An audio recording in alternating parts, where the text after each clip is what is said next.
হাদিস 716। আয়েশা রাদিয়াল্লাহু তাআলা আনহা থেকে বর্ণিত, একবার নবী করিম সাল্লাল্লাহু আলাইহি ওয়াসাল্লাম একটি নকশা করা চাদর পরে সালাত আদায় করলেন। সালাতের পরে তিনি বললেন, এই চাদরের কারুকার্য আমার মনকে নিবিষ্ট করে রেখেছিল। এটি আবু জাহুমের কাছে নিয়ে যাও এবং এর পরিবর্তে একটি আম্বিজানিয়া নিয়ে এসো। পরিচ্ছেদ 486।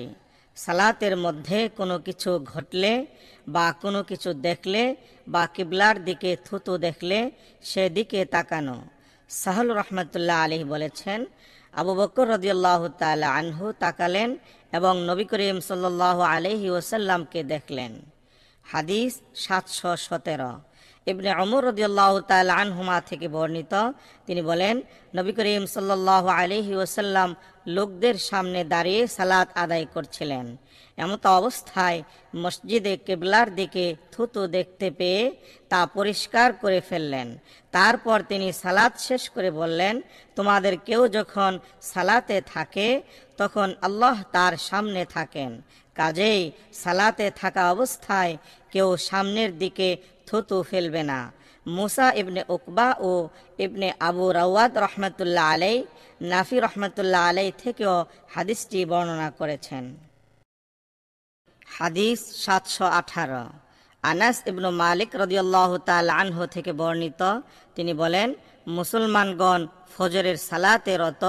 এই সময় রাসূলুল্লাহ সাল্লাল্লাহু আলাইহি ওয়াসাল্লাম আয়েশা রাদিয়াল্লাহু তাআলা আনহা এর হুজরার পর্দা উঠালে তারা চমকে উঠলেন। তিনি তাদের দিকে তাকিয়ে দেখলেন তারা কাতারবদ্ধ হয়ে আছেন। তা দেখে তিনি মুচকি হাসলেন। আবু বকর রাদিয়াল্লাহু তাআলা আনহু তার ইমামতির স্থান ছেড়ে দিয়ে কাতারে শামিল হওয়ার জন্য পিছিয়ে আসতে চাইলেন। তিনি মনে করেছিলেন রাসূলুল্লাহ সাল্লাল্লাহু আলাইহি ওয়াসাল্লাম বের হতে চান। মুসলিমগণও সালাত ছেড়ে দিতে উদ্যত হয়েছিলেন। তিনি ইশারায় তাদের বললেন, তোমরা তোমাদের সালাত পুরো করো। তারপর তিনি পর্দা ফেলে দিলেন। সেদিনের শেষ ভাগে তার ইন্তেকাল হয়। পরিচ্ছেদ 487। সব সালাতে ইমাম ও মুক্তাদির কিরাত পড়া জরুরি, মুকিম অবস্থায় হোক বা সফরে। সশব্দ কিরাতের সালাত হোক বা নিঃশব্দের, সব সালাতেই ইমাম ও মুক্তাদির কিরাত পড়া জরুরি। টিকা, হানাফি মাযহাব অনুসারে ইমামের পিছনে নামাজ পড়ার সময় মুক্তাদিকে কিরাত পড়তে হয় না, কেননা নবী করিম সাল্লাল্লাহু আলাইহি ওয়াসাল্লাম বলেছেন, যার ইমাম আছে সেই ক্ষেত্রে ইমামের কিরাতেই তার কিরাত। হাদিস 719। জাবির ইবনে সামুরা রাদিয়াল্লাহু তাআলা আনহু থেকে বর্ণিত, তিনি বলেন, কুফাবাসীরা সাদ রাদিয়াল্লাহু তাআলা আনহু এর বিরুদ্ধে ওমর রাদিয়াল্লাহু তাআলা আনহু এর নিকট অভিযোগ করলে তিনি তাকে দায়িত্ব থেকে অব্যাহতি দেন এবং আম্মার রাদিয়াল্লাহু তাআলা আনহুকে তাদের শাসনকর্তা নিযুক্ত করেন। কুফার লোকেরা সাদ রাদিয়াল্লাহু তাআলা আনহু এর বিরুদ্ধে অভিযোগ করতে গিয়ে এও বলে যে তিনি ভালো রূপে সালাত আদায় করতে পারেন না। ওমর রাদিয়াল্লাহু তাআলা আনহু তাকে ডেকে পাঠালেন এবং বললেন, হে আবু ইসহাক, তারা আপনার বিরুদ্ধে অভিযোগ করেছে যে আপনি নাকি ভালো রূপে সালাত আদায় করতে পারেন না। সাদ রাদিয়াল্লাহু তাআলা আনহু বললেন, আল্লাহর শপথ, আমি রাসূলুল্লাহ সাল্লাল্লাহু আলাইহি ওয়াসাল্লামের সালাতের অনুরূপী সালাত আদায় করে থাকি, তাতে কোনো ত্রুটি করি না। আমি ইশার সালাত আদায় করতে প্রথম 2 রাকাতে একটু দীর্ঘ ও শেষের 2 রাকাতে সংক্ষেপ করতাম। ওমর রাদিয়াল্লাহু তাআলা আনহু বললেন, হে আবু ইসহাক, আপনার সম্পর্কে আমার এই ধারণা। তারপর ওমর রাদিয়াল্লাহু তাআলা আনহু কুফার অধিবাসীদের এ সম্পর্কে জিজ্ঞাসাবাদের জন্য এক বা একাধিক ব্যক্তিকে সাদ রাদিয়াল্লাহু তাআলা আনহু এর সঙ্গে কুফায় পাঠান। সে ব্যক্তি প্রতিটি মসজিদে গিয়ে সাদ রাদিয়াল্লাহু তাআলা আনহু সম্পর্কে জিজ্ঞাসা করল এবং তারা সকলেই তার ভূয়সী প্রশংসা করলেন। অবশেষে সে ব্যক্তি বনু আবস গোত্রের মসজিদে উপস্থিত হয়। এখানে ওসমান ইবনে কাতাদাহ নামে এক ব্যক্তি, যাকে আবু সাদাহ বলে ডাকা হতো, দাঁড়িয়ে বলল, যেহেতু তুমি আল্লাহর নামের শপথ দিয়ে জিজ্ঞাসা করেছ, সাদ রাদিয়াল্লাহু তাআলা আনহু কখনো সেনাবাহিনীর সঙ্গে যুদ্ধে যান না, গনিমতের মাল সমভাবে বন্টন করেন না এবং বিচারে ইনসাফ করেন না। তখন সাদ রাদিয়াল্লাহু তাআলা আনহু বললেন, মনে রেখো, আল্লাহর কসম, আমি 3টি দোয়া করছি। ইয়া আল্লাহ, যদি তোমার এই বান্দা মিথ্যাবাদী হয়, লোক দেখানো এবং আত্মপ্রচারের জন্য দাঁড়িয়ে থাকে, তাহলে 1, তার হায়াত বাড়িয়ে দেন, 2, তার অভাব বাড়িয়ে দেন এবং 3, তাকে ফিতনার সম্মুখীন করুন। পরবর্তীকালে লোকটিকে তার অবস্থা সম্পর্কে জিজ্ঞাসা করা হলে সে বলতো, আমি বয়সে বৃদ্ধ, ফিতনায় লিপ্ত। সাদ রাদিয়াল্লাহু তাআলা আনহু এর দোয়া আমার উপর লেগে আছে। বর্ণনাকারী আব্দুল মালিক রহমতুল্লাহ আলী বলেন, পরে আমি সেই লোকটিকে দেখেছি, অতি বৃদ্ধ হয়ে যাওয়ার কারণে তার উভয় ভ্রু চোখের উপর ঝুলে পড়েছে এবং সে পথে মেয়েদের উত্ত্যক্ত করত এবং তাদের চিমটি কাটত। হাদিস 720। উবাদা ইবনে সামিত রাদিয়াল্লাহু তাআলা আনহু থেকে বর্ণিত যে রাসূলুল্লাহ সাল্লাল্লাহু আলাইহি ওয়াসাল্লাম বলেছেন, যে ব্যক্তি সালাতে সূরা ফাতিহা পড়ল না, তার নামাজ হলো না। হাদিস 721।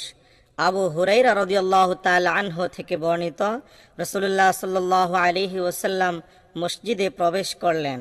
তখন একজন সাহাবী এসে সালাত আদায় করলেন। তারপর তিনি নবী করিম সাল্লাল্লাহু আলাইহি ওয়াসাল্লামকে সালাম করলেন। তিনি সালামের জবাব দিয়ে বললেন, আবার গিয়ে সালাত আদায় করো, কেননা তুমি তো সালাত আদায় করনি। তিনি ফিরে গিয়ে আগের মতো সালাত আদায় করলেন। তারপর এসে নবী করিম সাল্লাল্লাহু আলাইহি ওয়াসাল্লামকে সালাম করলেন। তিনি বললেন, ফিরে গিয়ে আবার সালাত আদায় করো, কেননা তুমি সালাত আদায় করনি। এভাবে 3 বার বললেন। সাহাবী বললেন, সেই মহান সত্তার শপথ, যিনি আপনাকে সত্য সহ প্রেরণ করেছেন, আমি তো এর চেয়ে সুন্দর করে সালাত আদায় করতে জানি না, কাজেই আপনি আমাকে শিখিয়ে দিন।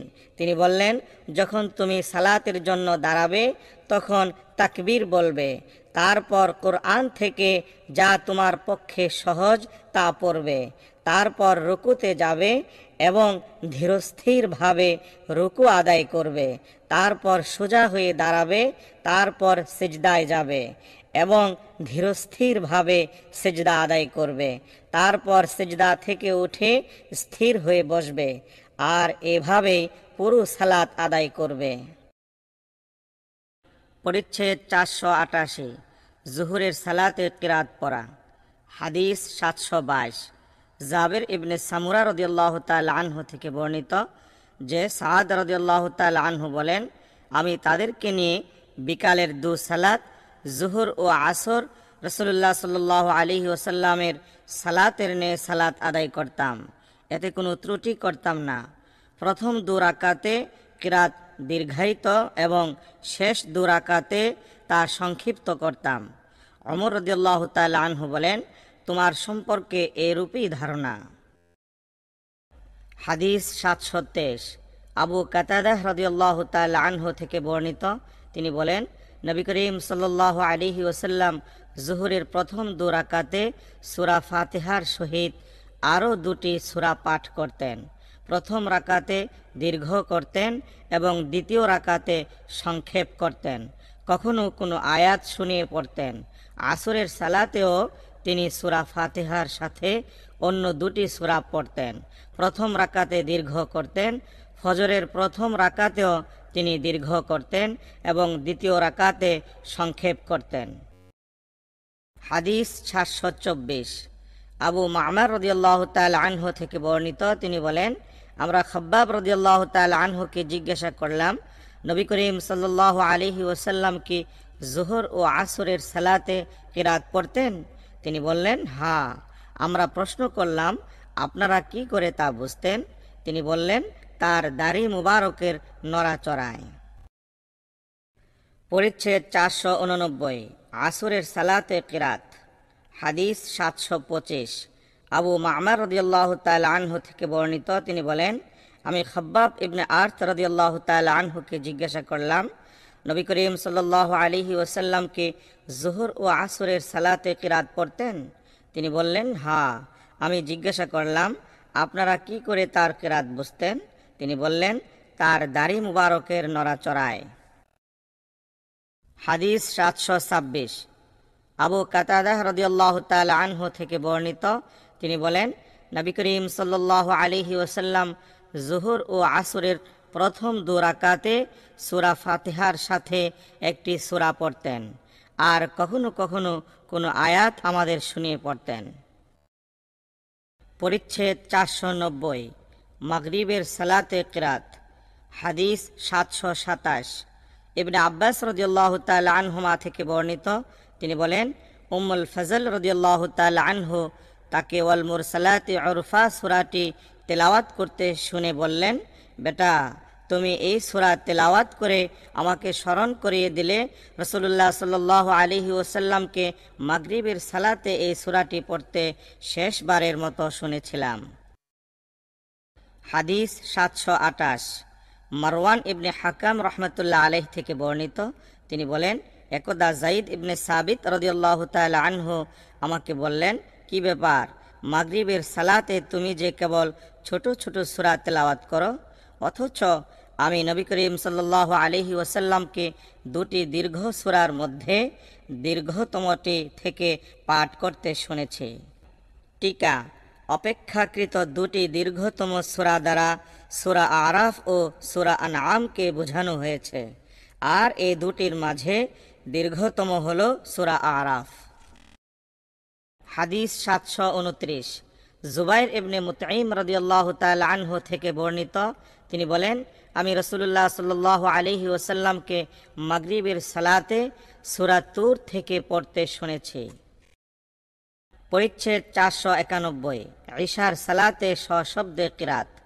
হাদিস 730 আবু রাফি রাদিয়াল্লাহু তাআলা আনহু থেকে বর্ণিত, তিনি বলেন, একদা আমি আবু হুরায়রা রাদিয়াল্লাহু তাআলা আনহু এর সঙ্গে ইশার সালাত আদায় করলাম।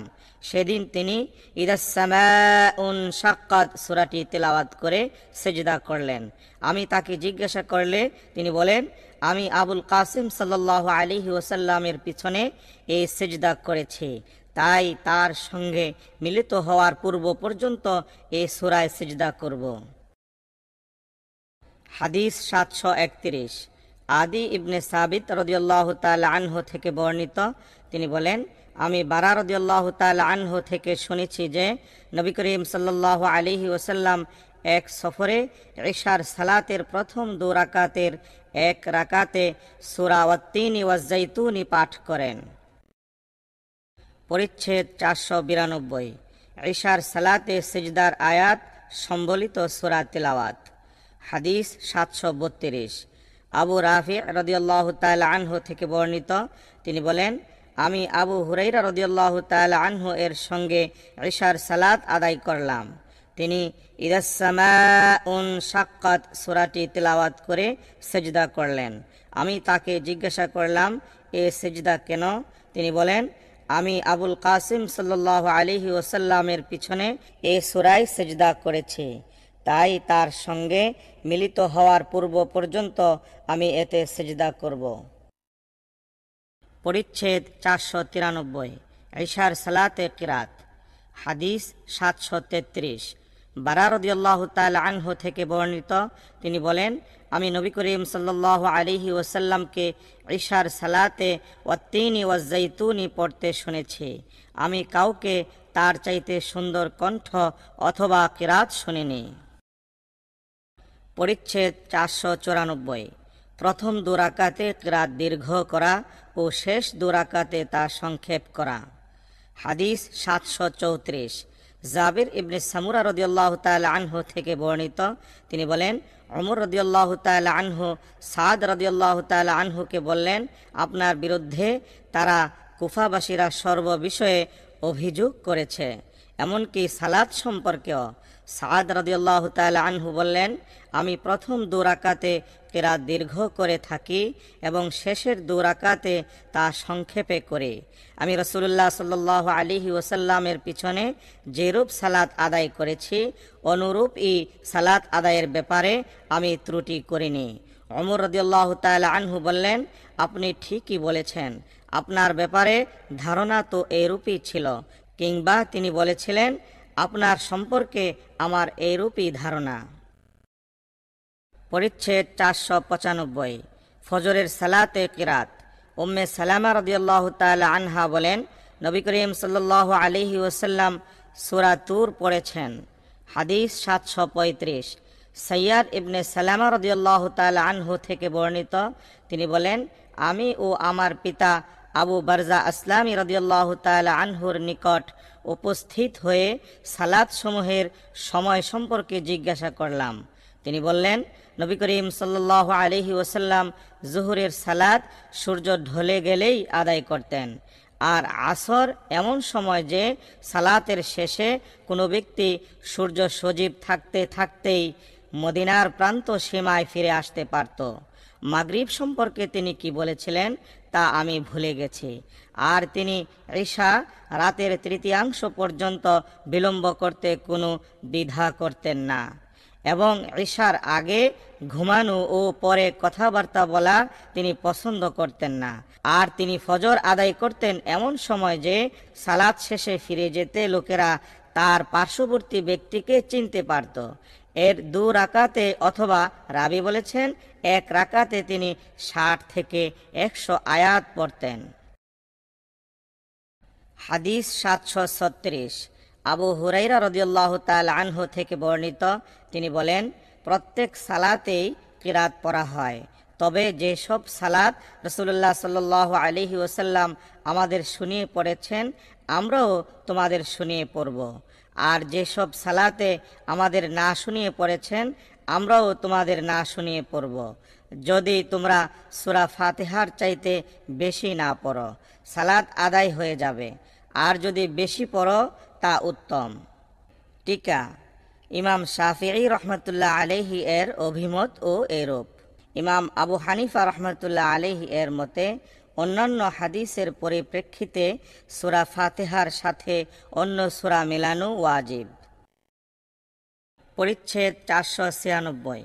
ফজরের সালাতে সশব্দে কিরাত। উম্মে সালামা রাদিয়াল্লাহু তাআলা আনহা বলেন, আমি লোকদের পিছনে তাওয়াফ করছিলাম। নবী করিম সাল্লাল্লাহু আলাইহি ওয়াসাল্লাম তখন সালাত আদায় করছিলেন এবং সূরা তুর পাঠ করছিলেন। হাদিস 737। ইবনে আব্বাস রাদিয়াল্লাহু তাআলা আনহুমা থেকে বর্ণিত, তিনি বলেন, নবী করিম সাল্লাল্লাহু আলাইহি ওয়াসাল্লাম কয়েকজন সাহাবীকে সঙ্গে নিয়ে ওকাস বাজারের উদ্দেশ্যে রওনা করেন, আর দুষ্ট জিনদের ঊর্ধ্বলোকের সংবাদ সংগ্রহের পথে প্রতিবন্ধকতা দেখা দেয় এবং তাদের দিকে অগ্নিপিণ্ড নিক্ষিপ্ত হয়। কাজেই শয়তানরা তাদের সম্প্রদায়ের নিকট ফিরে আসে। তারা জিজ্ঞাসা করল, তোমাদের কি হয়েছে? তারা বলল, আমাদের এবং আকাশের সংবাদ সংগ্রহের মধ্যে প্রতিবন্ধকতা দেখা দিয়েছে এবং আমাদের দিকে অগ্নিপিণ্ড ছুঁড়ে মারা হয়েছে। তখন তারা বলল, নিশ্চয়ই গুরুত্বপূর্ণ একটা কিছু ঘটেছে বলেই তোমাদের এবং আকাশের সংবাদ সংগ্রহের মধ্যে প্রতিবন্ধকতা সৃষ্টি হয়েছে। কাজেই পৃথিবীর পূর্ব এবং পশ্চিম অঞ্চল পর্যন্ত বিচরণ করে দেখো কি কারণে তোমাদের ও আকাশের সংবাদ সংগ্রহের মধ্যে প্রতিবন্ধকতা সৃষ্টি হয়েছে। তাই তাদের যে দলটি তিহামার দিকে গিয়েছিল তারা নবী করিম সাল্লাল্লাহু আলাইহি ওয়াসাল্লামের দিকে অগ্রসর হলো। তিনি তখন ওকাস বাজারের পথে নাখলা নামক স্থানে সাহাবীগণকে নিয়ে ফজরের সালাত আদায় করছিলেন। তারা যখন কুরআন শুনতে পেল তখন সেদিকে মনোনিবেশ করল। তারপর তারা বলে উঠল, আল্লাহর শপথ, এটি তোমাদের ও আকাশের সংবাদ সংগ্রহের মধ্যে প্রতিবন্ধকতা সৃষ্টি করেছে। এমন সময় যখন তারা সম্প্রদায়ের নিকট ফিরে আসলো এবং বলল, হে আমাদের সম্প্রদায়, আমরা এক বিস্ময়কর কুরআন শুনেছি যা সঠিক পথ নির্দেশ করে। ফলে আমরা এতে ঈমান এনেছি এবং কখনো আমরা আমাদের প্রতিপালকের সঙ্গে কাউকে শরীক স্থির করব না। এই প্রসঙ্গেই আল্লাহ তাআলা তার নবী করিম সাল্লাল্লাহু আলাইহি ওয়াসাল্লামের প্রতি কুল উহিয়া ইলাইয়া সূরা নাজিল করেন। মূলত তার নিকট জিনদের বক্তব্যই ওহী রূপে নাজিল করা হয়েছে। টিকা: হাদিসে উল্লেখিত শায়াতিন শব্দটি দুষ্ট প্রকৃতির জিনদের জন্য ব্যবহার করা হয়েছে। হাদিস ৭৩৮। ইবনে আব্বাস রাদিয়াল্লাহু তাআলা আনহুমা থেকে বর্ণিত, তিনি বলেন, নবী করিম সাল্লাল্লাহু আলাইহি ওয়াসাল্লাম যেখানে কিরাত পড়ার জন্য নির্দেশ পেয়েছেন সেখানে পড়েছেন, আর যেখানে চুপ করে থাকতে নির্দেশ পেয়েছেন সেখানে চুপ করে থেকেছেন।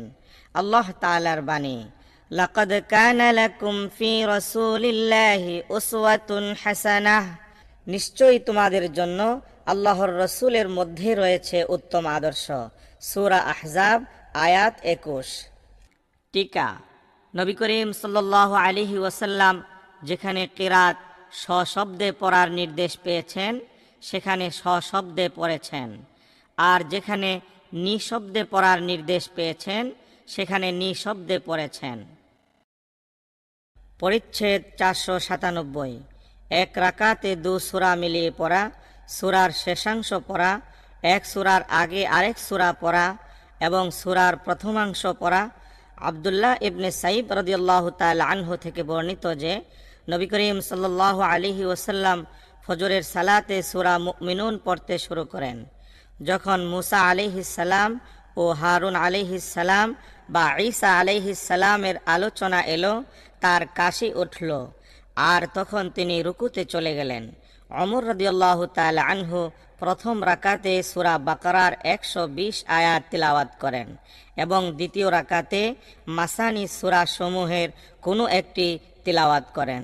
আহনাফ রহমতুল্লাহ আলাই প্রথম রাকাতে সূরা কাহাফ তিলাওয়াত করেন এবং দ্বিতীয় রাকাতে সূরা ইউসুফ বা সূরা ইউনুস তিলাওয়াত করেন, এবং তিনি বর্ণনা করেছেন যে তিনি ওমর রাদিয়াল্লাহু তাআলা আনহু এর পিছনে এই দুটি সূরা দিয়ে ফজরের সালাত আদায় করেন।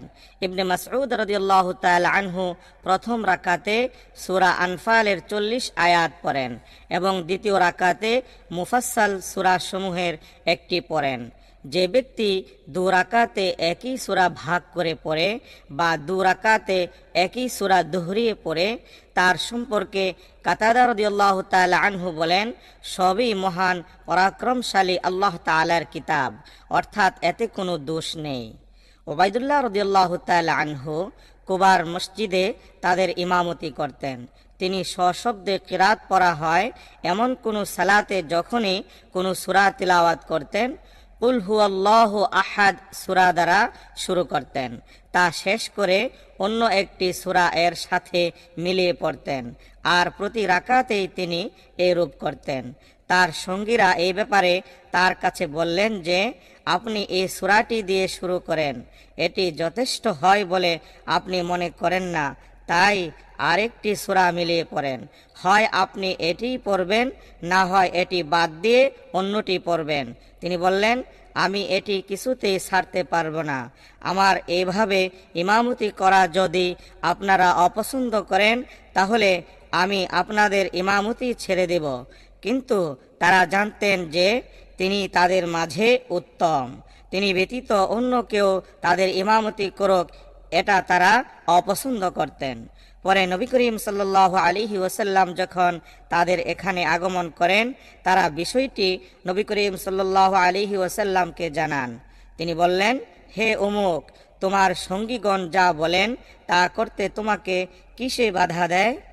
আর প্রতি রাকাতে এই সূরাটি বাধ্যতামূলক করে নিতে কিসে উদ্বুদ্ধ করছে? তিনি বললেন, আমি এই সূরাটি ভালোবাসি। নবী করিম সাল্লাল্লাহু আলাইহি ওয়াসাল্লাম বললেন, এই সূরার ভালোবাসা তোমাকে জান্নাতে প্রবেশ করাবে। টিকা: মাসানি অর্থাৎ ১০০ আয়াতের কম আয়াত বিশিষ্ট সূরা। কিরমানি: মুফাসসাল অর্থাৎ সূরা হুজরাত থেকে কোরআন মজিদের শেষ সূরা পর্যন্ত। হাদিস ৭৩৯। আবু ওয়াইল রহমতুল্লাহ আলাইহি থেকে বর্ণিত, তিনি বলেন, এক ব্যক্তি ইবনে মাসউদ রাদিয়াল্লাহু তাআলা আনহু এর নিকট এসে বলল, গত রাতে আমি মুফাসসাল সূরাগুলো এক রাকাতেই তিলাওয়াত করেছি। তিনি বললেন, তাহলে নিশ্চয়ই কবিতার ন্যায় দ্রুত পড়েছ। নবী করিম সাল্লাল্লাহু আলাইহি ওয়াসাল্লাম পরস্পর সমতুল্য যেসব সূরা মিলিয়ে পড়তেন সেগুলো সম্পর্কে আমি জানি। এই বলে তিনি মুফাসসাল সূরাসমূহের 20টি সূরার কথা উল্লেখ করে বলেন, নবী করিম সাল্লাল্লাহু আলাইহি ওয়াসাল্লাম প্রতি রাকাতে এর 2টি করে সূরা পড়তেন। পরিচ্ছেদ 498। শেষ দুরাকাতে সূরা ফাতিহা পড়া। হাদিস 740। আবু কাতাদাহ রাদিয়াল্লাহু তাআলা আনহু থেকে বর্ণিত যে নবী করিম সাল্লাল্লাহু আলাইহি ওয়াসাল্লাম জোহরের প্রথম দুরাকাতে সূরা ফাতিহা ও 2টি সূরা পড়তেন এবং শেষ দুরাকাতে সূরা ফাতিহা পাঠ করতেন এবং তিনি কোনো কোনো আয়াত আমাদের শোনাতেন। আর তিনি প্রথম রাকাতে যতটুকু দীর্ঘ করতেন দ্বিতীয় রাকাতে ততটুকু দীর্ঘ করতেন না। এইরূপ করতেন আসরে এবং ফজরেও। পরিচ্ছেদ 499। জোহরে ও আসরে নিঃশব্দে কিরাত পড়া। হাদিস 741। আবু মা'মার রাদিয়াল্লাহু তাআলা আনহু থেকে বর্ণিত, তিনি বলেন, আমরা খাব্বাব রাদিয়াল্লাহু তাআলা আনহুকে জিজ্ঞাসা করলাম, রাসূলুল্লাহ সাল্লাল্লাহু আলাইহি ওয়াসাল্লামকে জোহর ও আসরের সালাতে কিরাত পড়তেন? তিনি বললেন, হ্যাঁ। আমরা জিজ্ঞাসা করলাম, কি করে বুঝলেন? তিনি বললেন, তার দাড়ি মুবারকের নড়াচড়া দেখে। পরিচ্ছেদ 500। ইমাম আয়াত শুনিয়ে পাঠ করলে। হাদিস 742। আবু কাতাদা রাদিয়াল্লাহু তাআলা আনহু থেকে বর্ণিত যে নবী করিম সাল্লাল্লাহু আলাইহি ওয়াসাল্লাম জোহর ও আসরের সালাতের প্রথম 2 রাকাতে সূরা ফাতিহার সাথে আরেকটি সূরা পড়তেন। কখনো কোনো কোনো আয়াত আমাদের শুনিয়ে পড়তেন এবং তিনি প্রথম রাকাতে কিরাত দীর্ঘ করতেন। পরিচ্ছেদ 501। প্রথম রাকাতে কিরাত দীর্ঘ করা। হাদিস 743। আবু কাতাদা রাদিয়াল্লাহু তাআলা আনহু থেকে বর্ণিত যে নবী করিম সাল্লাল্লাহু আলাইহি ওয়াসাল্লাম জোহরের সালাতের প্রথম রাকাতে কিরাত দীর্ঘ করতেন ও দ্বিতীয় রাকাতে সংক্ষিপ্ত করতেন এবং এইরূপ করতেন ফজরের সালাতেও। পরিচ্ছেদ 502। ইমামের সশব্দে আমিন বলা। আতা রহমাতুল্লাহ আলাইহি বলেন, আমিন হলো দোয়া। তিনি আরও বলেন, আব্দুল্লাহ ইবনে জুবাইর রাদিয়াল্লাহু তাআলা আনহুমা ও তার পিছনের মুসল্লিগণ এমনভাবে আমিন বলতেন যে মসজিদে গুমগুম আওয়াজ হতো। আবু হুরাইরা রাদিয়াল্লাহু তাআলা আনহু ইমামকে ডেকে বলতেন, আমাকে আমিন বলার সুযোগ থেকে বঞ্চিত করবেন না। নাফি রহমাতুল্লাহ আলাইহি বলেন, ইবনে উমর রাদিয়াল্লাহু তাআলা আনহুমা কখনোই আমিন বলা ছাড়তেন না এবং তিনি তাদের আমিন বলার জন্য উৎসাহিত করতেন। আমি তার কাছ থেকে এ সম্পর্কে হাদিস শুনেছি। হাদিস 744। আবু হুরাইরা রাদিয়াল্লাহু তাআলা আনহু থেকে বর্ণিত যে রাসূলুল্লাহ সাল্লাল্লাহু আলাইহি ওয়াসাল্লাম বলেছেন, ইমাম যখন আমিন বলেন তখন তোমরাও আমিন বলো, কেননা যার আমিন বলা ও ফেরেশতাদের আমিন বলা এক হয় তার পূর্বের সব গুনাহ মাফ করে দেওয়া হয়। ইবনে শিহাব রহমাতুল্লাহ আলাইহি বলেন, রাসূলুল্লাহ সাল্লাল্লাহু আলাইহি ওয়াসাল্লাম ও আমিন বলতেন। পরিচ্ছেদ 503। আমিন বলার ফজিলত। হাদিস 745। আবু হুরাইরা রাদিয়াল্লাহু তাআলা আনহু থেকে বর্ণিত যে রাসূলুল্লাহ সাল্লাল্লাহু আলাইহি ওয়াসাল্লাম বলেছেন, যখন তোমাদের কেউ সালাতে আমিন বলে আর আসমানি ফেরেশতাগণ আমিন বলেন এবং উভয়ের আমিন একই সময়ে হলে তার পূর্ববর্তী সব গুনাহ মাফ করে দেওয়া হয়। পরিচ্ছেদ 504। মুক্তাদির সশব্দে আমিন বলা। হাদিস 746। আবু হুরাইরা রাদিয়াল্লাহু তাআলা আনহু থেকে বর্ণিত যে রাসূলুল্লাহ সাল্লাল্লাহু আলাইহি ওয়াসাল্লাম বলেছেন, ইমাম গায়রিল মাগদুবি আলাইহিম ওয়ালাদ-দাল্লিন পড়লে তোমরা আমিন বলো, কেননা যার এ আমিন বলা ফেরেশতাদের আমিন বলার সাথে একই সময় হয় তার পূর্বের সব গুনাহ মাফ করে দেওয়া হয়। মুহাম্মদ ইবনে আমর রহমাতুল্লাহ আলাইহি আবু সালামা রহমতুল্লাহ আলাইহি সূত্রে আবু হুরায়রা রাদিয়াল্লাহু তাআলা আনহু এর মাধ্যমে নবী করিম সাল্লাল্লাহু আলাইহি ওয়াসাল্লাম থেকে এবং নুআইম মুজমির রহমতুল্লাহ আলাইহি আবু হুরায়রা রাদিয়াল্লাহু তাআলা আনহু থেকে হাদিস বর্ণনায় সুমাই রহমতুল্লাহ আলাইহি এর অনুসরণ করেছেন। পরিচ্ছেদ 505 কাতারে পৌঁছার আগেই রুকুতে চলে গেলে। হাদিস 747 আবু বকর রাদিয়াল্লাহু তাআলা আনহু থেকে বর্ণিত যে তিনি নবী করিম সাল্লাল্লাহু আলাইহি ওয়াসাল্লামের কাছে এমন অবস্থায় পৌঁছলেন যে নবী করিম সাল্লাল্লাহু আলাইহি ওয়াসাল্লাম তখন রুকুতে ছিলেন। তখন কাতার পর্যন্ত পৌঁছার আগেই তিনি রুকুতে চলে যান। এই ঘটনা নবী করিম সাল্লাল্লাহু আলাইহি ওয়াসাল্লামের কাছে ব্যক্ত করা হলে তিনি বললেন, আল্লাহ তাআলা তোমার আগ্রহকে আরো বাড়িয়ে দিন, তবে এরূপ আর করবে না। পরিচ্ছেদ 506 রুকুতে তাকবীর পূর্ণভাবে বলা। এই ব্যাপারে ইবনে আব্বাস রাদিয়াল্লাহু তাআলা আনহুমা নবী করিম সাল্লাল্লাহু আলাইহি ওয়াসাল্লাম থেকে বর্ণনা করেছেন।